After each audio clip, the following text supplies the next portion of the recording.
Merci de votre fidélité. 20h sur la télévision Futur Média. Bonsoir à toutes et à tous. Bienvenue à cette principale édition. Les titres, c'est tout de suite.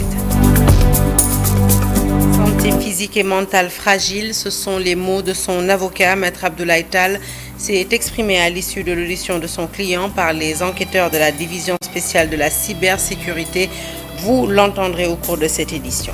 Dialogue national le 28 mai prochain. La société civile en atelier pour préparer la rencontre. Au menu des débats, l'harmonisation des positions en vue de proposer des recommandations concrètes.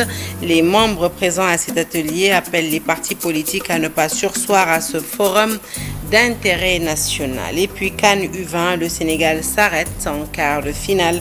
Les Lionceaux ont été battus par les Flying Eagles du Nigeria à l'issue d'une séance de tir au but. Voilà pour les titres, le développement, c'est tout de suite.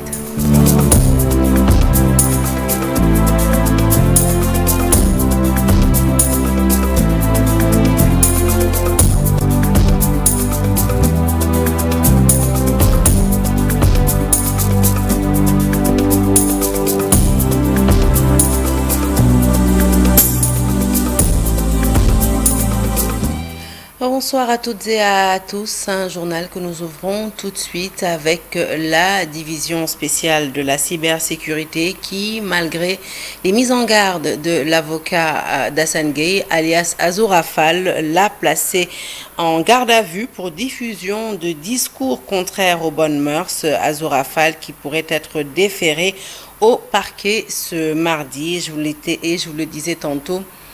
Pourtant, un peu plus tôt dans la journée, une prise en charge plus humaine de son dossier, c'est ce que recommandait son avocat avant donc la notification de sa garde à vue. Maître Abdoulaye Tall évoque la santé fragile de son client, principale conséquence de détention dont il a fait l'objet dans le passé. Une déclaration à l'issue de l'audition du mis en cause par les enquêteurs de la cybersécurité. Je vous propose d'écouter tout de suite Maître Abdoulaye Tall. Que Azoura, notamment lui en ce qui le concerne, est gravement malade et on a eu à déposer son dossier médical.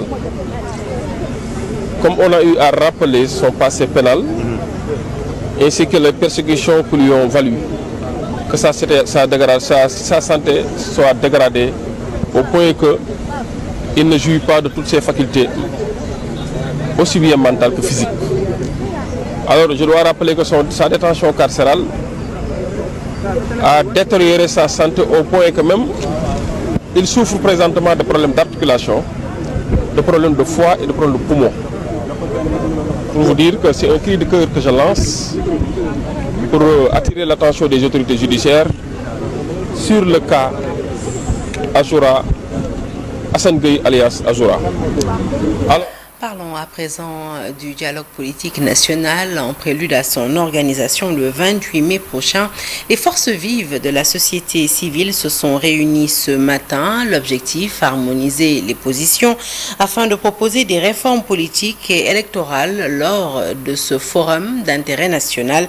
Moundiaye Sissé, directeur exécutif de Enda 3D, nous en dit plus au micro de Dissa Prera qui a assisté à la rencontre ce matin. Les femmes, les jeunes, les organisations de défense des droits de l'homme, donc une pluralité d'acteurs. Et effectivement aussi une pluralité d'initiatives sur la question. Mais il y a un manque d'articulation entre les acteurs et entre les initiatives. Ce qui limite la portée de nos actions. Et c'est pourquoi on a dit, pourquoi aller à ce dialogue de façon dispersée. C'est pourquoi on a dit, on se retrouve entre acteurs de la société civile pour non seulement essayer d'harmoniser nos positions sur ces questions essentielles. C'est pourquoi vous avez vu les plateformes Etujam, AFAO, ma sœur Khalifa Tal que je salue, Rocky Gassama et tout le monde. Mais aussi les personnes handicapées, les jeunes, Y'en a marre et autres. Donc ça nous permet donc d'une part d'articuler nos positions sur l'ensemble des thématiques, mais aussi de travailler à avoir une stratégie permettant que ce dialogue soit le plus inclusif possible. Comment accompagner le facilitateur à mobiliser les acteurs? Aujourd'hui, une partie de l'opposition menace de boycotter le dialogue. C'est notre rôle, nous, en tant que société civile, de faire aussi la facilitation pour permettre à ce que l'opposition participe à ce dialogue, parce que ce dialogue-là doit être le plus inclusif possible. Parce qu'à travers ce dialogue, on définit les règles du jeu électoral. De la politique, nous passons à l'économie dans le but de permettre aux petites et moyennes entreprises de mieux s'organiser. Dakar abrite une série de rencontres thématiques lors des échanges avec les différentes parties prenantes. La mise en œuvre d'une stratégie nationale de promotion et de développement des petites et moyennes entreprises est apparue comme un impératif, une exigence selon les organisateurs dans le but d'asseoir un tissu entrepreneurial beaucoup plus dynamique. Le compte-rendu est signé Fatou Bintou Conté. Pour bâtir une économie endogène et durable à travers un tissu dense de PME, petites et moyennes entreprises, et de PMI, petites et moyennes industries, une stratégie nationale de promotion et de développement de ces entreprises s'impose. Mais on n'arrive toujours pas à avoir une bonne approche opérationnelle qui vise un peu à appuyer les entreprises de manière générale. Donc, raison pour laquelle le gouvernement a déjà établi un secrétaire d'État chargé de ces questions, d'où l'intérêt d'avoir pour une première fois une stratégie propre aux PME et aux PMI qui vise un peu à revoir un peu le dispositif d'appui et d'encadrement qui existait déjà, un dispositif harmonisé d'appui et d'encadrement dans ce sens, d'où l'intérêt de cette stratégie unique pour une première fois de voir encore une fois comment intervenir pour une bonne approche opérationnelle d'appui et d'encadrement des PME et des PMI. Pour Adam Alam de la CNES, des réformes doivent être adoptées pour amener ces PME et PMI à sortir la tête de l'ornière. Que le PME accepte de se formaliser. C'est dans la formalisation que l'on pourra identifier les différentes contraintes par secteur et y trouver des solutions globales. Que le financement, qui est l'élément fondamental du développement de la PME, puisse être présent et de manière rationnelle. C'est-à-dire que l'on puisse donner à chaque secteur d'activité les moyens de développement qu'il est nécessaire de faire, je crois. L'étude approfondie du marché reste l'idéal avec un financement global de l'économie pour pouvoir aider ces petites et moyennes entreprises. Il faut une stratégie globale sur l'ensemble de ces marchés pour véritablement donner aux industriels des orientations claires sur qu'est-ce qu'il faut, où est-ce que le Sénégal a besoin de se positionner pour pouvoir vendre dans le monde entier. Et même ici, on parle beaucoup d'impôt substitution pour pouvoir concurrencer. Un continent extrêmement important, c'est l'accès au crédit. Il nous faut, jusqu'à présent, on n'a pas de stratégie de financement de notre économie. Bon, donc, et ça, c'est un gros problème. Je pense que c'est à cause de ça que le problème d'accès au crédit n'est pas réglé. Une rencontre de 3 jours sous forme de dialogue thématique va être un moyen aussi de mieux identifier les principales contraintes qui freinent le développement de ces petites et moyennes entreprises. Nous restons dans le secteur pour parler cette fois-ci de consommer local avec cette invite faite à l'État du Sénégal de renforcer les chambres consulaires afin d'atteindre de meilleurs objectifs en la matière. C'est la proposition de Sidi Diop, président de la chambre de métier de Kaolack. Selon lui, les artisans doivent également bénéficier de formations pour être en mesure de se tailler la part du lion dans la commande publique de l'État. Je vous propose de l'écouter dans ce reportage d'Ousmane Dem et Tierno Diallo. Le président de la chambre des métiers de Kaolack est formel. L'État doit mieux les accompagner. Parce que chambre de métier moo nekk diggante administration ak artisan yi. Chambre de métier ay artisans ko seq. C'est la chambre des métiers qui joue le rôle d'intermédiaire entre l'État et les artisans. Donc le régime en place doit mieux accompagner toutes les chambres des métiers. Jàppale leen, encadrer leen. Raison boo former 10 artisans am nga réussite pour mu former 50 000 artisans. Selon lui, l'artisanat joue un rôle essentiel dans la société. Parce que artisanal mooy àddina bi ñu yàlla bindee àddina ba pare artisan la ko bàyyee. Lorsque Dieu a créé le monde, il a laissé entre les mains des artisans. Nous sommes au cœur de tout développement. Même ces micros que vous tenez sont l'œuvre d'artisans. Bala ngaa sàmm artisan moo ci pare bala ngaa bay artisan moo ci pare kon artisanal la ñu war a nekk ca kanam Le président de la Chambre des métiers de Kaolack estime que l'État doit favoriser l'expertise locale. L'État doit accompagner davantage les artisans du Sénégal. Nous devons nous tailler la part du lion dans la commande publique. C'est ce qui est normal.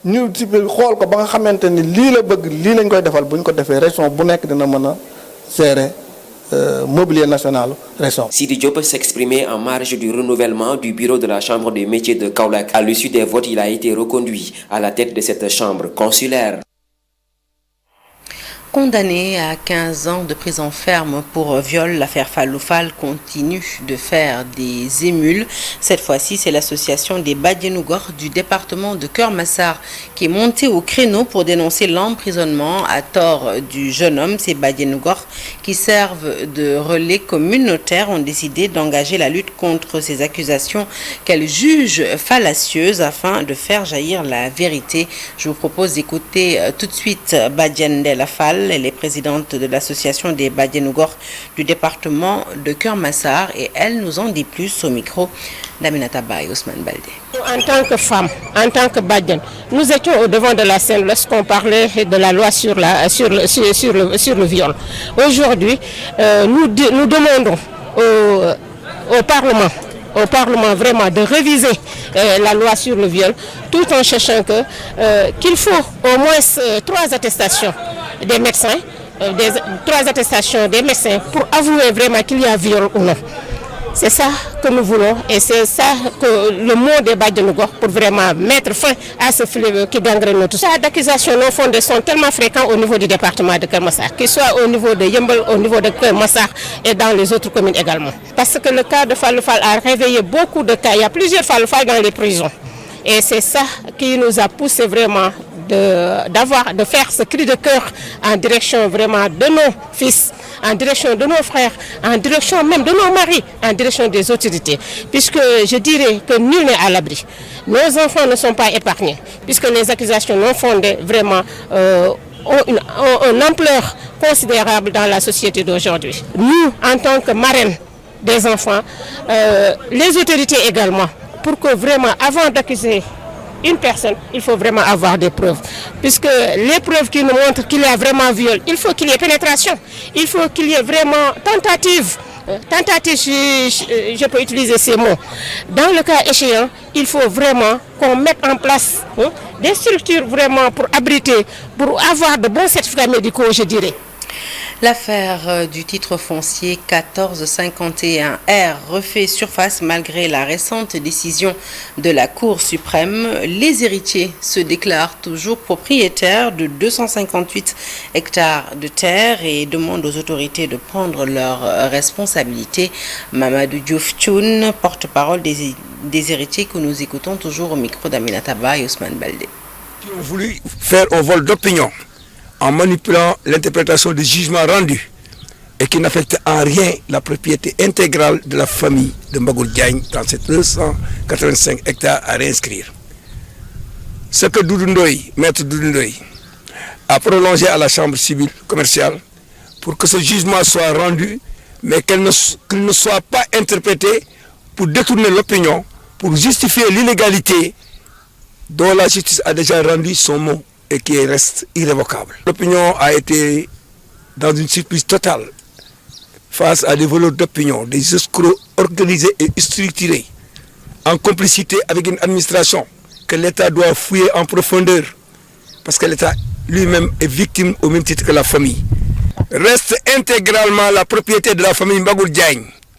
Rien ne peut détourner l'État à nous rendre nos terres, parce que la communauté a tous les arguments pour que ces terres leur reviennent de droit. Parce qu'on parle de droit et de justice. Le Djoubel Djoubonti nous concerne. Parce qu'il y a eu du Dengel, du Loubel, il faut du Delo. Allez, parlons éducation à présent avec l'université Cheikh Ahmadou Bamba qui a fêté ses 19 ans d'existence, occasion saisie par ses pensionnaires pour dévoiler leur savoir-faire dans les filières scientifiques, religieuses et agricoles. Un anniversaire au cours duquel un hommage a été rendu à Serigne Mamor Mbacké à l'origine de l'initiative. Présent à la cérémonie, le ministre de l'Éducation nationale a promis un appui financier de l'État du Sénégal pour soutenir ce modèle de formation académique. Le compte-rendu est signé par Farah Ning et Amadouba. Après 19 ans d'existence, les cadres sortis de l'université Cheikh Ahmadou Bamba rendent hommage à Serigne Mamor Mbacké, un hommage mérité vu les réalisations effectuées durant toutes ces années dans plusieurs domaines.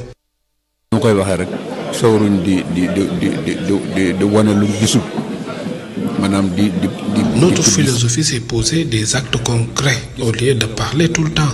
J'ai choisi cette voie. C'est ce qui a motivé les cadres et les étudiants pour organiser donc cet événement. Au début, c'était tout simplement pour me rendre hommage, mais j'ai aussi demandé aux organisateurs de fêter les 19 ans de l'UCAB.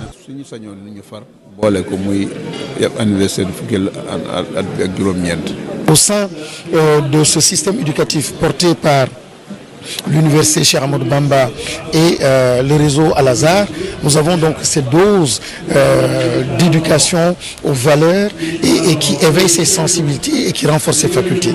Et enfin, il y a cette grande faculté ou cette grande question à laquelle l'humanité n'arrive pas à trouver bonne réponse. Le pourquoi des choses. Nous sommes dans un pays où il y a un capital spirituel. Une occasion pour le Saint-Homme de magnifier le travail remarquable des enseignants, mais surtout de Youssou Ndour qui n'a ménagé aucun effort pour la réussite de l'événement.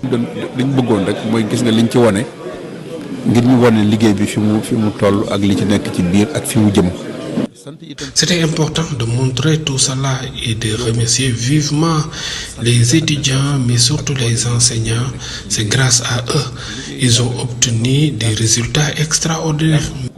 Mais aussi remercier la TFM et son patron Youssou Ndour qui a vraiment beaucoup fait pour cet événement. Très sincèrement, je remercie le patron du groupe Futur Média.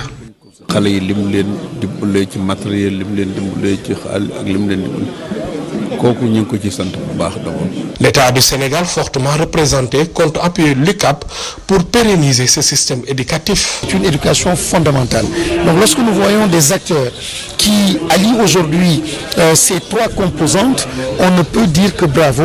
Donc j'étais là au nom du chef de l'État, du chef du gouvernement, pour magnifier ces actions, les soutenir et leur dire justement que l'État est à leur côté. Toutes les trois universités Cheikh Ahmadou Bamba étaient représentées pour rendre un vibrant hommage le Khalif de Serigne Mourtada Mbacké, mais aussi décerner des distinctions aux personnes qui ont participé au rayonnement de l'UCAB.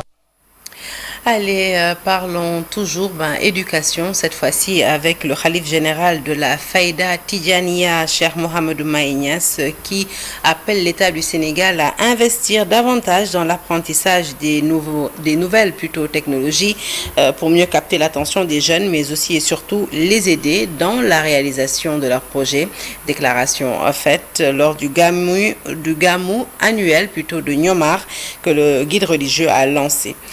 Compte rendu signé Ndeye Matidien et Mamadou Gueye. La situation des jeunes Sénégalais préoccupe Cheikh Mohamedoul Mahi Cheikh Ibrahima Niasse. Le khalife général de la Faïda Tidjaniya donne des orientations. En l'écoutant, on a senti un intellectuel qui parle, un homme multidimensionnel qui parle. Il nous a poussé à aller vers le savoir, il nous a poussé surtout à aller vers la science technologique. Nous faisons comprendre que la littérature a eu son temps, mais le temps de la littérature est disparu, ou bien est en voie de disparition. Donc, ce que nous devons aujourd'hui faire notre voie, ou bien notre station, ou bien notre vision, ou bien notre objectif, c'est la science, mais surtout la science technologique. Des orientations bien reçues par les disciples, surtout jeunes, qui se disent optimistes. S'il s'adresse aux jeunes, il s'adresse aussi en même temps à ces autorités-là. Et alhamdoulilah, ces autorités-là dont il parle, celui qui est en leur tête aujourd'hui, c'est le président Bassirou Diomaye Faye. Il est parmi nous. À chaque fois, il partageait cette cérémonie avec nous, mais il a envoyé comme une forte délégation. Et j'espère que cette délégation a noté les messages que le Khalif leur a donné et j'espère bien qu'ils vont livrer ce message. Cette année, le Gamou annuel de Niomar est parrainé par Babacar Pascal John, qui lui aussi dit être en phase avec les propos du Khalif général de la Faïda Tijaniya. Un message venu à son heure, dit-il. C'est un message qui s'adresse à la jeunesse, qui demande à la jeunesse d'être patient, qui demande à la jeunesse d'aller vraiment chercher la connaissance. Le Sénégal a besoin de ce message-là, là où nous sommes. Le président de la République, le Premier ministre Ousmane Sonko, le Khalif a prié pour eux et nous tous, nous sommes derrière pour pousser, pour permettre à cette équipe-là qui est venue pour développer le Sénégal vraiment de réussir sa mission. Plusieurs autorités, dont Omar Youm, le maire de Tchadjaï, ont pris part à ce Gamou annuel de Niomar qui réunit tout le Djegem. Pour cette année, l'événement est présidé par Cheikh Mohamedoul Mahi Cheikh Ibrahima Niass, qui a prié pour le Sénégal, en particulier pour la réussite du gouvernement actuel.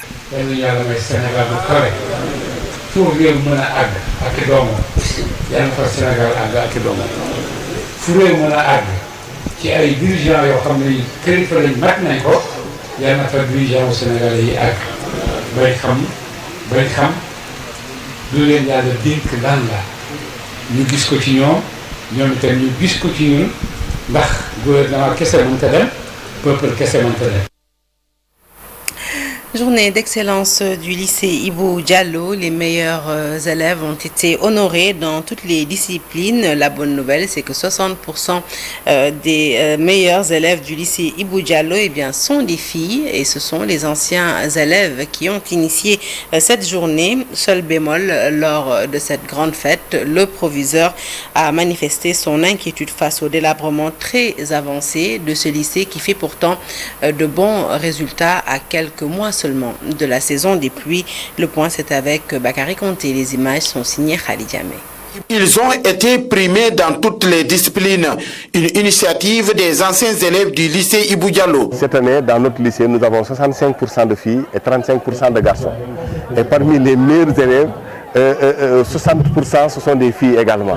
Donc ça montre que les efforts faits dans le domaine de l'éducation, en tout cas pour promouvoir celle des filles, est en train de donner des résultats probants. Mais au-delà également, promouvoir l'excellence. Parce que ces élèves-là ont des moyennes de plus de 17 dans les disciplines, des moyennes de plus de 17 en moyenne générale. Ça veut dire que ce sont des élèves excellents. La meilleure moyenne du lycée cette année, c'est une élève qui est inscrite en classe de terminale S1. Elle a une moyenne de 17,50. Papis Traoré, parrain de cette journée d'excellence. À travers ce que j'ai pu voir, à travers les témoignages que j'ai pu entendre, c'est une très grande institution qui a connu ou qui a formé de brillants esprits de tout horizon. L'excellence a toujours été le moteur de tout progrès humain. L'établissement est dans un état de délabrement très avancé. Le proviseur est très inquiet. Nous avons besoin d'une réhabilitation urgente. C'est très difficile d'organiser le baccalauréat. C'est très difficile de tenir dans les classes pendant les périodes de chaleur. C'est très difficile de pouvoir faire des cours quand il pleut. Et ce lycée-là, c'est le premier lycée de la région. Ce lycée-là a formé de grandes générations. Marraine de l'événement, ancienne du lycée Ibou Diallo, a déjà entamé les démarches pour la réhabilitation du lycée. J'ai fait de mon mieux pour voir le ministre de l'Éducation nationale. Il a appelé le directeur national de la construction pour lui dire de prendre toutes les dispositions nécessaires pour enclencher ce processus de réhabilitation du lycée. Cette initiative des anciens élèves du lycée Ibou Diallo a été une réussite. Les organisateurs ont promis de pérenniser cette activité. Avant de poursuivre ce journal, un petit détour par Abidjan pour parler cette fois-ci d'économie avec le Who's Who du business africain à Abidjan. C'était dans le cadre du Africa CEO Forum, une édition qui enregistre déjà la participation très remarquée du président Bassirou Diomaye Faye. Et vous allez le voir dans ce reportage, les Sénégalais font très bonne figure à ce banquet de l'économie et des finances et des dirigeants d'entreprises. Envoyé spécial à Abidjan, Abdoulaye Cissé. Le Africa CEO Forum, c'est d'abord son rituel des arrivées des délégations des 4 coins de l'Afrique. Des retrouvailles entre gens habitués à se rencontrer dans les différents rendez-vous d'affaires à travers le monde.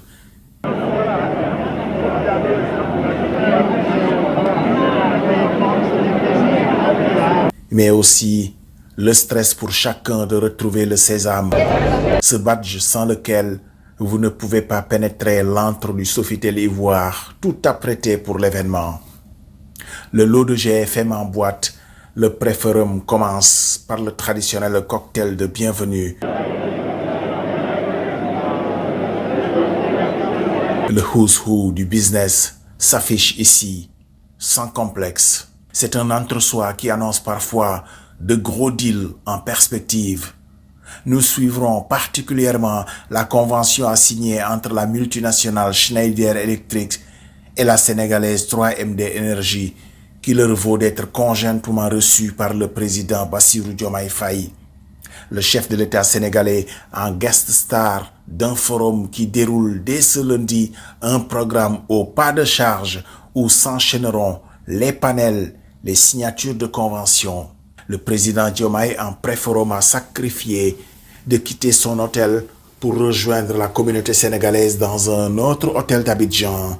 Ce lundi, place au business dans le cadre du plus grand rendez-vous des dirigeants d'entreprise sur le continent.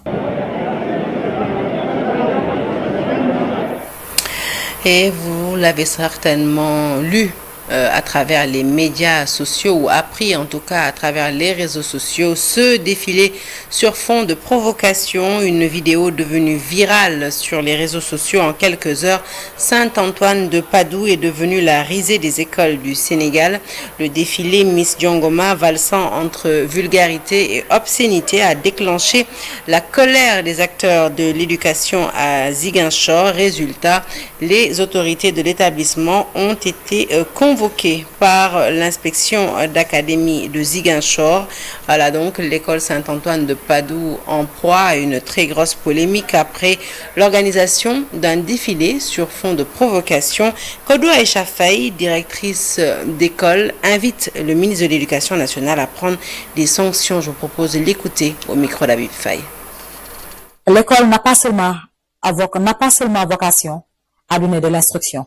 Elle est par essence le lieu de l'éducation, après la maison bien évidemment.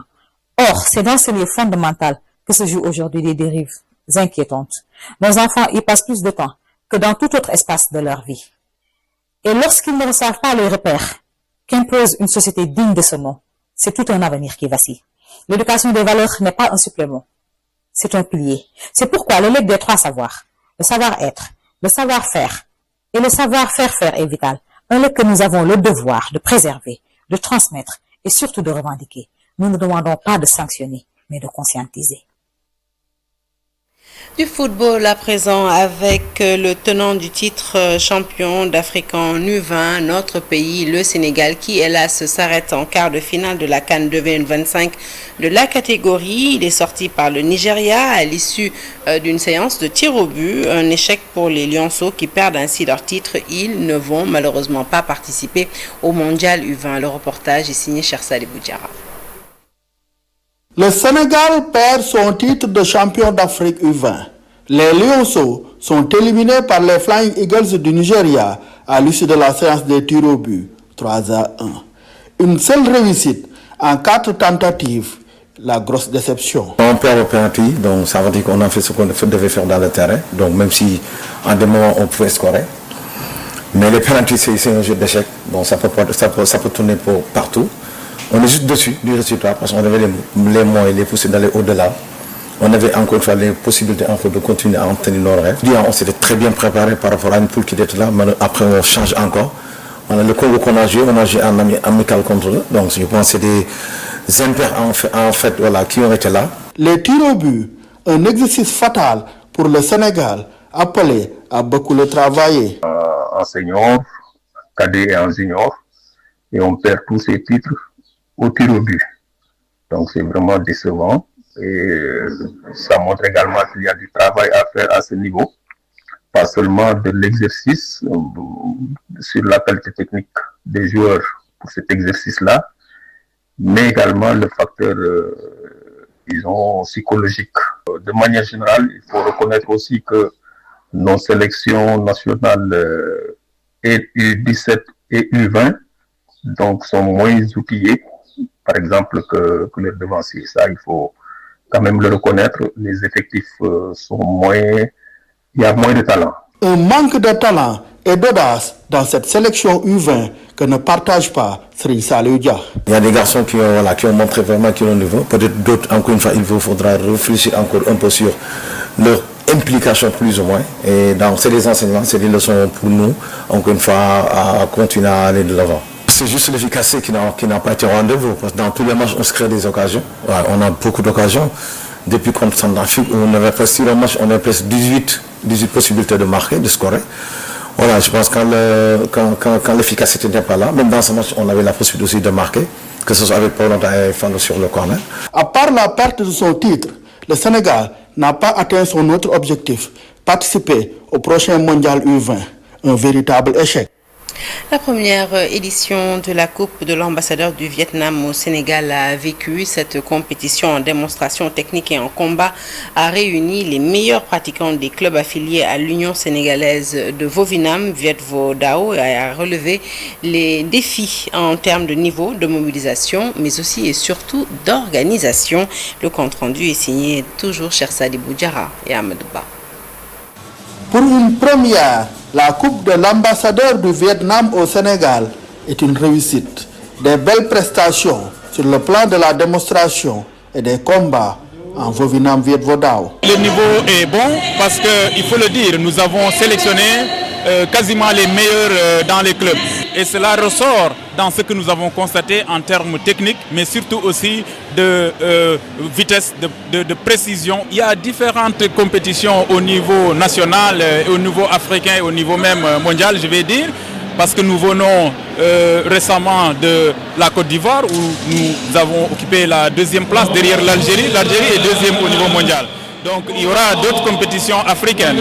Une progression du Viet Vo Dao sénégalais qui ravit. L'enthousiasme des jeunes Sénégalais, ils montrent à la fois leur force et aussi leur habillement, leur technique dans une art qui est un art martial vietnamienne. Et j'apprécie cela beaucoup. De toute façon, je les encourage à aller très loin dans leur futur parcours. Satisfaite, l'Union sénégalaise de Vovinam Viet Vo Dao déroule ses perspectives. Nous sommes en train de préparer la prochaine compétition mondiale, c'est-à-dire la 8e édition du championnat du monde qui se tiendra à Bali. Donc cette 8e édition aussi sera l'occasion, avec l'appui des ministères, avec l'appui des autorités, de présenter l'équipe que nous avons ici, ou les meilleurs athlètes que nous avons constatés aujourd'hui pour vraiment une bonne représentation du Sénégal. Donc il y a beaucoup de perspectives en termes de compétition et surtout aussi de démonstration, parce que le Vovinam, ce n'est pas seulement les compétitions, il y a les démonstrations, il y a l'aspect philosophique, il y a véritablement le service à la communauté. Un plateau technique relevé, une forte mobilisation. La Coupe de l'ambassadeur du Vietnam au Sénégal est partie pour devenir un rendez-vous incontournable du Viet Vo Dao dans le pays. Fin de ce journal, merci de l'avoir suivi. L'actualité se poursuit sur toutes les plateformes digitales, sur toutes nos plateformes digitales. Restez avec nous tout de suite, la deuxième partie de Soir d'Info.